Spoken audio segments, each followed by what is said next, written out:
આજની ધર્મકથા. પ્રણામ. ધર્મકથા અંતર્ગત આપણે પરમ પૂજ્ય આચાર્ય ભગવંત શ્રીમદ વિજય જ્ઞાન વિમલ સુરીશ્વરજી મહારાજાના ચરિત્રની અંદરમાં એમના જીવનના ગુણો, એમણે જીન શાસન પર કરેલા ઉપકારો, ક્રિયા ઉદ્ધાર આદિના, અને એમના કાળધર્મ પછી સમસ્ત શ્રી જૈન સંઘોએ જે રીતે એમના પ્રત્યેનો ભક્તિભાવ દર્શાવ્યો છે, એ બધી વાતોનો સ્વાધ્યાય આપણે કર્યો. આપણે જોયું ગઈકાલે કે પૂજ્યશ્રીના કાળધર્મ પછીથી શ્રી સંઘ કેટલો બધો એમના પ્રત્યે અહોભાવવાળો હશે એ આપણે જોઈ શક્યા. આજે પણ આપણે ઘણા બધા સંઘો વ્યક્તિગત રીતે ગુરુ ભગવંતો પ્રત્યે આપણે એટલા બધા લાગણીઓવાળા છીએ કે ગુરુ ભક્તિની એ પરંપરા આપણી અંદરમાં અખંડપણે આજ સુધી કદાચ એવી ને એવી જ વર્તાઈ રહી છે. જે કદાચ થોડો ફરક પડ્યો લાગે એ દિશાનો ફરક લાગે. આજની આપણી દિશાઓ કોઈ પણ ગુરુ ભગવંત અથવા કોઈ પણ શુભ પ્રસંગની અનુમોદના કરવા માટે જે આપણે કરીએ છીએ, એમાં જે રીતે પૈસો વપરાય છે એની દિશાઓમાં આપણે ઠઠારાઓ અથવા મોંઘી વસ્તુઓની શોભાઓ એના દ્વારા શાસન પ્રભાવના ગણીએ છીએ. જ્યારે આ પૂર્વકાળની અંદરમાં આ જે ઉત્સવ વગેરે થયા સાહેબ નિમિત્તેના, પૂજ્ય જ્ઞાન વિમલ સુરી મહારાજ સાહેબ નિમિત્તેના, એ ઉત્સવોની અંદરમાં રિયલ સેન્સની અંદરમાં જે શાસન પ્રભાવના કહેવાય કે જેમાં શાસન પ્રત્યેનું બીજ લોકોની અંદર, અજૈન લોકોની અંદરમાં વવાય એવા પ્રયત્નો હતા. માછીમારોને પૂર્ણપણે ઝાડ ન નાખવા માટે પ્રેરિત કર્યા, પ્રોત્સાહિત કર્યા, અને એ પ્રોત્સાહિત કરવા માટે જેટલું ધન આદિ એમને આપવું પડે એમની આવશ્યકતા મુજબનું એ આપવાનું પણ એમણે સાથે એ પગલું લીધું. મેકશ્યોર કર્યું કે 40 દિવસ સુધી આજુબાજુના એક પણ સરોવર કે પાણીના તળાવની અંદરમાં ક્યાંય બી માછીની ઝાડ ન નખાય. ખાલી કલ્પના કરીએ આપણે કે એમણે કેટલા રૂપિયા માછીમારોને આપ્યા હશે, અને સામે રોજની કેટલી માછલીઓનું અભયદાન થયું હશે. પૈસો એ વવાય અને વપરાય બંને થાય. આપણે વાપરવાના આગ્રહી છીએ, સારી વસ્તુ છે, પણ એનાથી પણ ઉત્તમ એ થાય કે આપણે એને વાવીએ. એટલે કેટલીક વાર આપણને દાનની અથવા સુકૃતમાં વપરાયેલા ધનની પ્રવાહની જે દિશા છે એ દિશાના ફેરવિચાર કરવા માટેની આપણી ઝંખના ઊભી થાય એ બહુ આવશ્યક લાગે. લોકોને સારું લાગે 1 દિવસ 2 દિવસ માટે, એની માટે આપણે કેટલા ખર્ચીએ. લોકો એક ટંકમાં ઘણું બધું વાપરી શકે અથવા બોલી શકે કે જુઓ 50-100 આઈટમ છે, એની માટે આપણે કેટલું વાપરવું. નો ડાઉટ એ ભક્તિ જ છે અને એમાં કંઈ જ નબળું નથી. પરંતુ ક્યાંક ને ક્યાંક આપણે પેરેલલી એ જે પરંપરાઓ છે કે જે મૂળ આશયવાળી છે, કે જેમાં આપણા ધનના સદવ્યય દ્વારા જગતના જીવોનું કલ્યાણ થાય, રિયલ સેન્સનું કલ્યાણ જેને કહેવાય, ફક્ત એકાદ વારનો વિચાર નહીં, દીર્ઘદ્રષ્ટિપૂર્વકનું એક નક્કર કામ થાય, એ દિશાઓમાં જો આપણે ધનનો સદવ્યય કરીએ તો એ કંઈક અંશે મહાજનને યોગ્ય પગલું ગણાશે. કેટલાક આચાર્ય ભગવંતો આજે પણ અજૈનમાંથી જૈન બનાવવા માટેના કેટલા બધા પ્રયત્નો કરી રહ્યા છે. આપણે અહીંયા શહેરોની અંદરમાં આજુબાજુનો જે વર્ગ બધું જાણે જ છે આપણા માટે, એ વર્ગને રીઝવવા માટે કરોડો રૂપિયા ખર્ચી લઈએ છીએ. જેને એકવાર આ બધો ઠઠારો જોઈ અને કોઈ વિશેષ પરિણામ જાગે કે ન જાગે એ પ્રશ્ન થાય છે. અને બીજી બાજુ જે લોકોને ખરેખર પરમાત્માના શાસનનું બીજ વવાય છે, જ્યાં ખરેખર એમની ગરીબી એટલી બધી છે કે જો એ લોકોને એ ગરીબીમાં થોડે ઘણે અંશે પણ આપણે રાહત આપી દઈએ તો એમનું હૃદય પરમાત્માને ભજવા માટે તત્પર છે, તો એવા વ્યક્તિઓને કેમ ન વધારે સાચવવા? કોઈ પણ પરમાત્માના શાસનનો યોગ એ નબળો છે એવી કોઈ વાત જ નથી. દરેક યોગ મોક્ષનું કારણ છે. પણ એ યોગ એ કંઈક અંશે સાર્થક કહી શકાય એવી દીર્ઘદ્રષ્ટિવાળો યોગ હોય તો એ વધુ ઈચ્છનીય છે. અહીંયા જ્ઞાન વિમલસ્વરી મહારાજ સાહેબે એવું જીવન જીવ્યું કે જેના કારણે એમની પાછળ અનેક સુકૃતો થયા. ઇનફેક્ટ એમનો જે છેલ્લો ચાતુર્માસનો સમય હતો એ સમયની અંદર પણ એમના નિમિત્તે, એમના સ્વાસ્થ્ય નિમિત્તે અનેક સુકૃતો કરવાનું લોકોને મન થયું. એ દર્શાવે છે કે એ આચાર્ય ભગવંત કેટલા લોકપ્રિય પણ હતા. સત્યવક્તા હોવું, લોકપ્રિય હોવું, બંને ભેગું હોવું એ બહુ ગજબનો યોગ છે, સંયોગ છે. પૂજ્ય જ્ઞાન વિમલસ્વરી મહારાજ સાહેબ એ આવા સંયોગને ધારણ કરી શક્યા હતા. એ એમની પવિત્રતાનું કારણ. આવા જ્ઞાન વિમલસ્વરી મહારાજની કવિત્વ શક્તિ પણ અવર્ણનીય હતી. આપણે આની પહેલાં પણ આ વાત લીધી હતી કે સાહેબના જીવનમાં જે બે વિદ્યાગુરુ ભગવંતો હતા એ ગુરુ ભગવંતોના જીવનની અંદરમાં વિદ્યાશક્તિ, કવિત્વ શક્તિ બહુ સારી અને એના કારણે આમનામાં સહજ વારસો પ્રગટ્યો જાણે. અને એ કવિત્વ શક્તિ, શીઘ્ર કવિતા કરી શકવાની શક્તિ, સંસ્કૃત અને ગુજરાતી બંને ભાષામાં રચના કરવાની શક્તિ એ અત્યંત જબરદસ્ત અને પ્રચંડ હતી. એમણે વિપુલ પ્રમાણમાં કૃતિઓ રચી છે. એટલે એવું કહેવાય છે આપણે ત્યાં કે સંસ્કૃતમાં જેમ હેમચંદ્રાચાર્ય તેમ પ્રાકૃતમાં એટલે કે દેશી ભાષાઓમાં જ્ઞાન વિમલસ્વરી મહારાજ. એમની કથનાત્મક, તત્વવિચારાત્મક, બોધાત્મક, સ્તુત્યાત્મક આવી અનેક પ્રકારની કૃતિઓ છે. અને એ બધી કૃતિઓની અંદરમાં એમના પાંડિત્ય ઉપરાંત છંદ, અલંકાર આદિ કવિ શૈશલની પ્રૌઢિનો પણ સારામાં સારો પરિચય થાય છે. એમની કેટલીક રચના સંવત દર્શાવવા માટે અત્યારે આપણે પ્રયાસ કરીએ છીએ કે જેના કારણે એ 18મી સદીનો મધ્ય ભાગ, અર્ધ ભાગ એ સાહેબથી કેટલો પ્રભાવિત થયો હતો અને એ સમયના લોકો કેવા સમૃદ્ધ થયા હતા સાહેબના આ કવિત્વ શક્તિના કારણે સાહિત્યની અંદરમાં. એને થોડે ઘણે અંશે સ્પર્શવાનો પ્રયત્ન કરીએ. સાહેબની કેટલીક અમર કૃતિઓ હતી. એમાંની એક કૃતિ એટલે ચંદ્રકેવલીનો રાસ, જે રાસ વિક્રમ સંવત 1770 એટલે એ સમય કે જે સમયની અંદરમાં મોગલોનો પાછળનો ભાગ પણ આવી જતો હતો. મહાસુદ તેરસના દિવસે એ રાસ મુદ્રિત થયો. આ રાસની અંદર આનંદ મંદિર રાસ આવું પણ એક નામ છે. 4 ખંડ, 111 ઢાળ અને 7649 જેટલી કડીઓ આ ચંદ્રકેવલીના રાસમાં છે.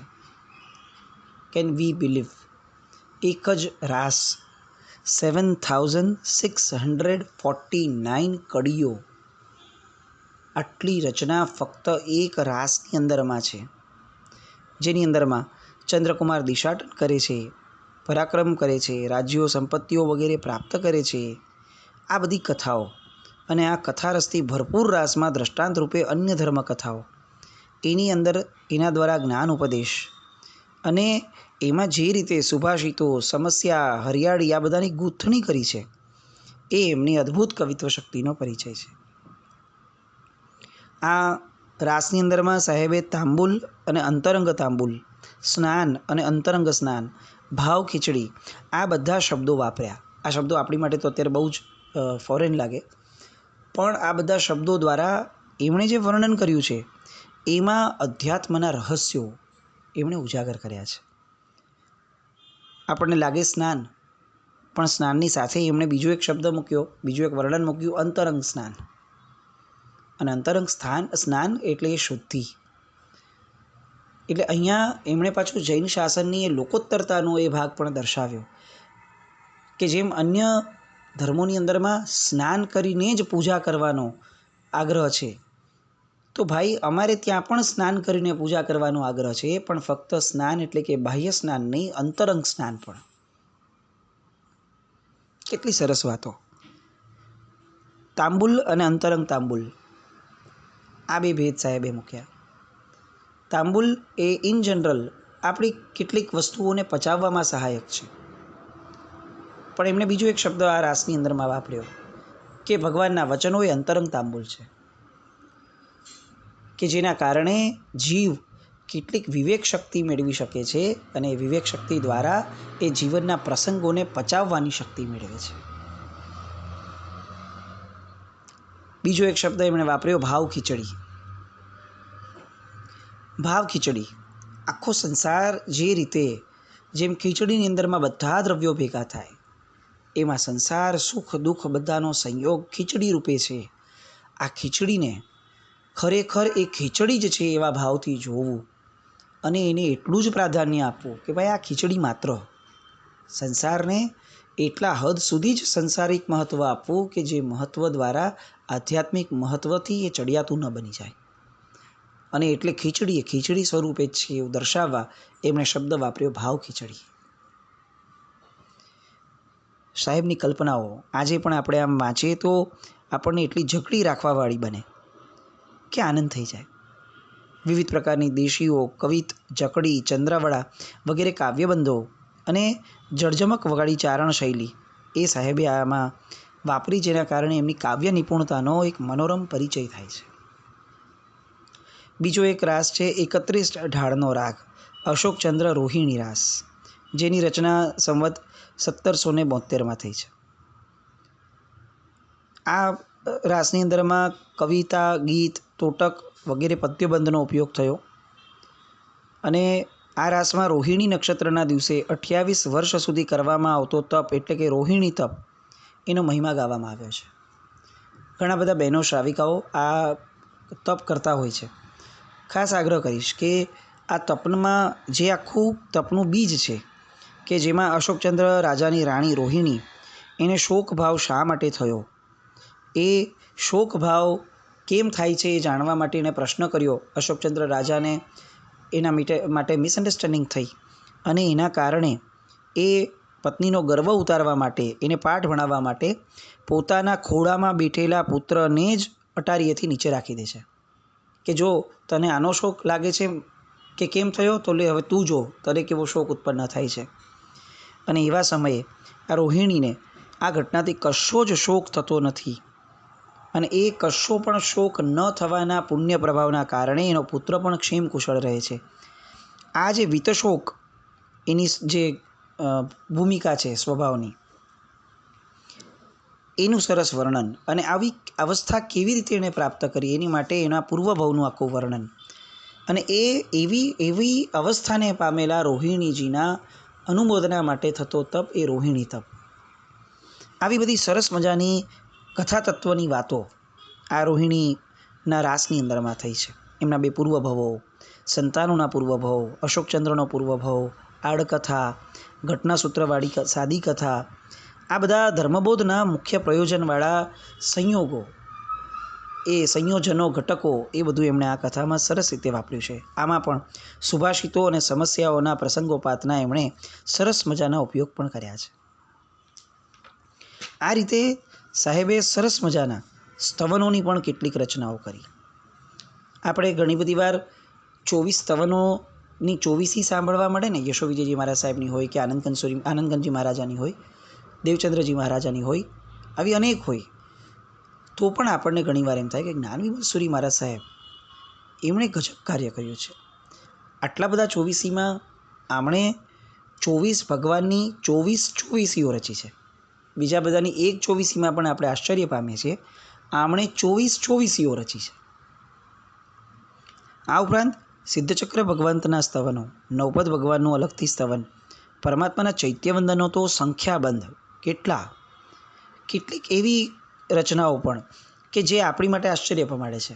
અચ્છા, આમની પણ સ્તુતિ સ્તવના થઈ શકે, જેમાં એમણે ઉર્ધ્વલોક સ્થિત શાશ્વત જીનેશ્વરોના અલગથી ચૈત્યવંદન રચ્યા શાશ્વતા જિનેશ્વરની પ્રતિમાની સંખ્યાનું ચૈત્યવંદન, અશાશ્વતા જિનેશ્વરોની ચૈત્યવંદન અલગથી, અતીત ચોવીસીના ચૈત્યવંદન, વર્તમાન ચોવીસીના ચૈત્યવંદન, ચતુર્વિંશતિ જૈન ચૈત્યવંદન, જે આપણે એને ચોમાસાની દરેક ચોમાસામાં આપણે ગાઈએ છીએ તે, અનાગત ચોવીસીના ચૈત્યવંદન, 20 વિહરમાન જીનોના ચૈત્યવંદન, 24 જીનોની ગણધર ભગવંતોની સંખ્યા જેમાં વર્ણવાય એવા ચૈત્યવંદન, શરીરનો વર્ણ વગેરે જે ગર્ભિત છે એનું ચૈત્યવંદન, શરીરનું પ્રમાણ જે છે એના ગર્ભિત અલગથી એક ચૈત્યવંદન, ખાલી ભગવાનના લાંછનો જે લંચન છે એ લંચનોથી ગર્ભિત એવું એક ચૈત્યવંદન, ભવગણ નાભ ગર્ભિત ચૈત્યવંદન, 24 તીર્થંકર ભગવંતોના દીક્ષા, ભગવંતના તપ અને દીક્ષા સ્થાન કયા કયા હતા એનાથી ગર્ભિત એવું અલગથી ચૈત્યવંદન, દીક્ષા લેતી વખતે એમનો પરિવાર, દીક્ષા પરિવાર કેટલો હતો એનું એક અલગ ચૈત્યવંદન, મોક્ષગમન કર્યું 24 ભગવંતોએ ત્યારે 24 ભગવંતોના મોક્ષગમન પરિવાર ગર્ભિત અલગથી ચૈત્યવંદન, 24 ભગવાનના અલગ અલગ ચૈત્યવંદનો તો અલગ, કેટલાક પરમાત્માના તો એમણે 29 ચૈત્યવંદનો રચ્યા છે, કેટલાક પરમાત્માના એમણે 22 ચૈત્યવંદનો રચ્યા છે, 34 અતિશયોનું ચૈત્યવંદન, અતિશય ગર્ભિત ચૈત્યવંદન, જન્માભિષેક થયો હતો એ સ્થાન એટલે કે મેરુ પર્વતને ગર્ભિત એનું ચૈત્યવંદન અલગથી, 11 ગણધર ભગવંતો વર્ધમાન સ્વામી ભગવાનના જે થયા એ 11 ગણધર ભગવંતોના ઇન્ડિવિજ્યુઅલ અલગ અલગ ચૈત્યવંદનો, સિદ્ધચક્ર ભગવંતની સ્તુતિઓ, પંચતીર્થનું ચૈત્યવંદન, અલગથી ગૌતમ સ્વામી ભગવાનનું ચૈત્યવંદન, મેરુગીરીનું ચૈત્યવંદન, ઘાતકીખંડ, પુષ્કરાવર્ત, મેરુગીરી આ બધાનું અલગ અલગ ચૈત્યવંદન, જ્યોતિષચક્ર સ્થિત જીનેશ્વર ભગવંતોનું ચૈત્યવંદન, બીજ, જ્ઞાન પાંચમ, અષ્ટમી તિથિ, 11, 14, દિવાળી આદિ તિથિઓનું ચૈત્યવંદન, 18 દૂષણ વર્જિત ગર્ભિત એવું જૈન ચૈત્યવંદન, આવા તો અનેક ચૈત્યવંદનો ખાલી સાહેબ દ્વારા રચાયા. સ્તુતિઓમાં 11 ગણધરોની સ્તુતિ, આપણે ગૌતમ સ્વામી ભગવાનને આટલા સાંભળ્યા પૂજ્યા છે, આપણે ક્યારે એવું મન બી થયું કે આપણે અગ્નિભૂતિ ગણધર ભગવંત, વાયુભૂતિ ગણધર ભગવંત, વ્યક્ત ગણધર ભગવંત આ બધાના ચૈત્યવંદનો, સ્તુતિઓ અને સ્તવનો ઇન્ડિવિજ્યુઅલી એક એક ગણધર ભગવંતોના એમણે રચ્યા છે, જે આપણે કદાચ ક્યારે વાંચવામાં પણ નથી લાવ્યા. સાહેબે સ્તુતિઓ રચી છે, એમાં બીજ, ત્રીજ, ચોથ, પાંચમ, છઠ, સાતમ, આઠમ, નોમ, દસમ, 11, 12, 13, 14, પૂર્ણિમા અને અમાવસ્યા આ બધી તિથિઓની દરેક તિથિઓની સ્તુતિ અલગ અલગ. એનાથી આગળ વધતા સુદ પક્ષ અને વદ પક્ષની અલગ અલગ સ્તુતિઓ. આપણને કમાલ લાગે સાહેબ, કમાલ કે કઈ જગ્યાઓએ એમની કલ્પનાઓ પૂછી છે. સ્તવનની બાબતમાં 52 અક્ષરમય જીન સ્તવન એ પણ એમણે એક રચના કરી છે. અધ્યાત્મ ગર્ભિત સાધારણ જીનોના અનેક સ્તવનો એની એમણે દ્વારા રચના થઈ છે. 84 આશાતના જીનાલયની જે છે એ આશાતને વર્ણવતું સ્તવન એ પણ સાહેબે રચ્યું છે. 35 વાણીનો જે ગુણ પરમાત્માનો છે એ ગુણને પણ વર્ણવતું એક સ્તવન અલગથી સાહેબે રચ્યું છે. શાશ્વતી પ્રતિમાના સ્તવનો, 14ની તિથિના પૂનમની તિથિના સ્તવનો, ચૈત્રી પૂનમના સ્તવનો, પ્રાતિહાર્યના સ્તવનો, 34 અતિશયના સ્તવનો, આ ઉપરાંત 24 તીર્થંકર ભગવંતના અલગ અલગ સ્તવનો, 20 વિહરમાન જીનોનું સ્તવન એક આખું કલેક્ટિવ, અને પછી 20 વિહરમાનના ઇન્ડિવિજ્યુઅલ પણ સ્તવન. આપણને સિમંદર સ્વામી ભગવાન ખબર છે, પણ એમની સાથે જે 19 પરમાત્માઓ છે એના નામ પણ કદાચ આપણે ક્યારેય સાંભળ્યા ગણાય નહીં હોય. એવા યુગમંદર જીન, બાહુ જીન, સુબાહુ જીન, સુજાત જીન, સ્વયંપ્રભ જીન, ઋષભાનંદ જીન, અનંતવીર્ય જીન, સૂરપ્રભ જીન, વિશાલ જીન, વજ્રંધર જીન, ચંદ્રાનંદ જીન, ચંદ્રબાહુ જીન, ભુજંગદેવ જીન, ઈશ્વર જીન, નિમિપ્રભ જીન, વીરસેન જીન, મહાપ્રભ જીન, દેવયશા જીન, અજિતવીર્ય જીન, આવા બધા જીનેશ્વર ભગવંતોના સ્તવનો સિમંદર સ્વામી ભગવાનની સાથે સાથે એમણે રચ્યા અલગ અલગ. સમેત શિખર ગિરિવરનું સ્તવન, રાણકપુર તીર્થનું સ્તવન, અષ્ટાપદ ગિરિવરનું સ્તવન, તીર્થમાળાના સ્તવનો, અર્બુદગીરીનું સ્તવન, સિદ્ધાચલના તો જે ગુરુ ભગવંતે જે ગિરિરાજની 99 વાર 99 કરી હોય એમણે સિદ્ધાચલજીના તો કેટલા સ્તવનો રચ્યા છે. એક કિંવદંતી પ્રમાણે એમણે શત્રુંજયના લગભગ 5 થી 5.5 હજાર સ્તવનો રચ્યા એવી વાત આવે છે. અત્યારે આપણને પ્રાપ્ય નથી, પણ કોઈક જગ્યાએ એવો ઉલ્લેખ આવે છે કે લગભગ 5000થી વધુ સ્તવનો ફક્ત એમણે શત્રુંજયના રચ્યા હતા. આંકડો ખરેખર આપણને બહુ એક્સેસ લાગે કે આ કેવી રીતે શક્ય હશે, પરંતુ ક્યાંક લખાણમાં આવું આવ્યું પણ છે કે 5000થી ઉપરાંત સ્તવનો એમણે ત્યારે ફક્ત શત્રુંજયના રચ્યા હતા. 1452 ગણધરોની સંખ્યાનું સ્તવન, ગણધર વંદનાનું સ્તવન, કેટલા સ્તવનો, કેટલી વાતો. સાહેબના જ્ઞાન વૈભવને ખરેખર વાંચતા સાંભળતા એવું લાગે કે એમનું નામ જ્ઞાન વિમલસુરી મહારાજ સાહેબે દૈવત્વથી જ પડ્યું હશે. આવા સુંદર મજાના સ્તવનોની અપ્રતિમ ભેટ આપીને જનારા એવા જ્ઞાન વિમલસુરી મહારાજ સાહેબનો આ સ્વાધ્યાય આપણામાં એ સ્તવનો સ્તુતિ અને રચનાઓની ભક્તિ જગાડે અને આપણા જીવનની અંદરમાં ફાલતુની વાતો એનો ત્યાગ કરી અને આવી બધી રચનાઓનો બહુમાન પ્રગટાવી અને પાકું કરવા, એ ગાવા માટે આપણને લાલાયિત બનાવે. ભગવાનની સ્તવનાઓ જેના દ્વારા થાય છે એ ભક્તિયોગ છે. ખાલી ભગવાન આગળ નવા નવા રચાયેલા પ્રાસ છોડીને બેસાયેલા સ્તવનો ગાવા એના કરતાં તો આ ઘણું સુગ્ન રહેશે. આવી સરસ મજાની કૃતિઓ રચીને ગયા એ આપણા ભરોસે, અને આપણે એ ભરોસાને કાયમ રાખી શકીએ એવા જ્ઞાન વિમલસુરી મહારાજ એમના જીવનના એ અનેક અનેક અનેક ગુણોને નતમસ્તકે કોટિશઃ વંદના કરી જીન શાસનને એમણે આપેલી ભેટનો સહર્ષ સવંદન સબહુમાન સ્વીકાર કરી એમનું સામ્રાજ્ય અખંડપણે અનંતકાળ સુધી જીવો એવી શુભ મંગલ કામના સાથે જીન આજ્ઞા વિરુદ્ધ કંઈ પણ થયું હોય તો બોલાયું હોય તો મિચ્છામિ દુક્કડમ. જૈનમ જયતિ શાસન.